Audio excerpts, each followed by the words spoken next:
If you're in a reading funk or you're in a mood for a really good cry, then these books are made for you.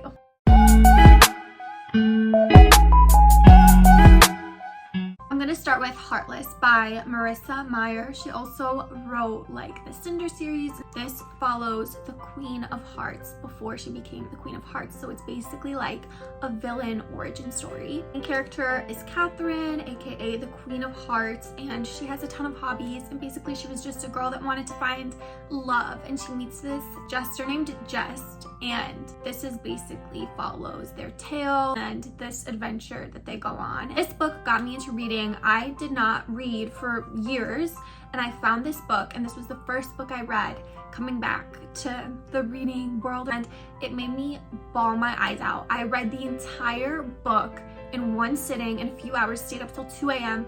It was amazing. It was life-changing. I would love to see this as a movie one day. Another book that really got me emotional was Finale, and that is the final book of the Caraval trilogy. And Caraval is just this amazing, detailed, intricate world filled with amazing characters, and they're about two sisters, and there is this guy that creates this entire game that you can basically play. I'll read the synopsis for the first book, Caraval, just to give you an idea of the entire world. This is really famous on Book Talk, I think, but it is an amazing series. Sisters Scarlet and Tella live on an island together with their evil dad that is trying to marry Scarlet off to this random guy in an arranged marriage, and she always writes to the guy that runs this entire production, Caraval, and it's a once a year performance, kind of like game show thing that people can participate in if they're chosen. She gets a letter back from Legend, the guy that organized the entire Caraval thing. She gets to be a part of Caraval.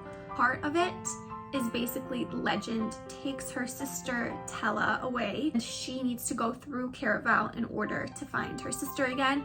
It's filled with magic, it's filled with heartbreak, romance, love. It's a young adult book, but this entire series is actually such a beautiful world to just be transported in while you're reading. And my favorite book was definitely the last one, Finale, because that one just got me the most emotional, and I was definitely bawling my eyes out. And I brought up Caraval by Stephanie Garber first because I wanted to lead into her spin-off series of the Caraval series, and it's the Once Upon a Broken Heart series. The Once Upon a Broken Heart books are so amazing. The second one, specifically the Ballad of Never After, really got to me. It really made me cry. It follows a character that you meet in the Caraval series, and his name is Jax. It follows his story and another girl named Evangeline. Jax is the Prince of Hearts. If he kisses someone, then they are known to die. One true love will not die after they've been kissed. Kind of follows his story after Caraval a little bit, and he meets this amazing girl, Evangeline, and she ends up striking a deal with him, kind of on accident, kind of on purpose. Love, love, love, love, love, love this series.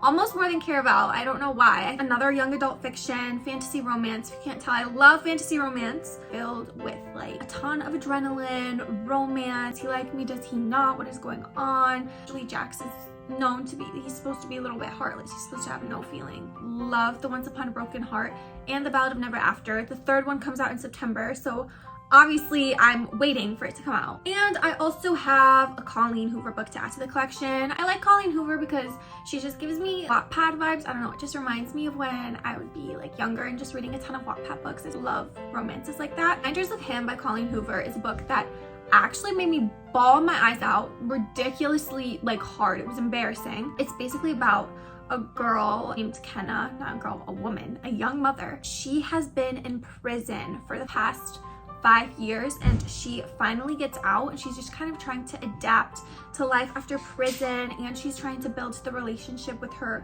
4-year-old daughter. Everyone in her daughter's life is trying to shut her out and does not want her to have a relationship with her kid. A lot of them are related to daughter's father, her baby daddy, but there's only one person, Ledger Ward, who is her baby daddy's close friend, if not best friend. I read this book a long time, so I'm trying to like recall. He is the only one that's basically trying to help her see her daughter again and just build that relationship with her daughter. The story of Kenna trying to get back and rebuild the relationship with her daughter, Ledger helping her, the relationship between Kenna and Ledger, and kind of the backstory of Kenna's baby daddy, and because he is not in the story anymore. Baby daddy is not in the picture anymore. I don't know if I could spoil it. I'm not gonna spoil it. I'm not gonna spoil it, but it's a contemporary romance. Her navigating life without the baby daddy, trying to rebuild a relationship with her daughter, just a ton of obstacles that are standing in her way. And she's obviously struggling because she's just come out of 5 years from prison, which is obviously an adjustment to get back to normal life again. It's a great story. It is heartbreaking though. The very end actually did break my heart a little, not in a bad way, but in a good way. It was just like heartfelt. I wanted to keep this video short and sweet, so I just picked a few of my favorite books that I really resonate with and really have made me cry and still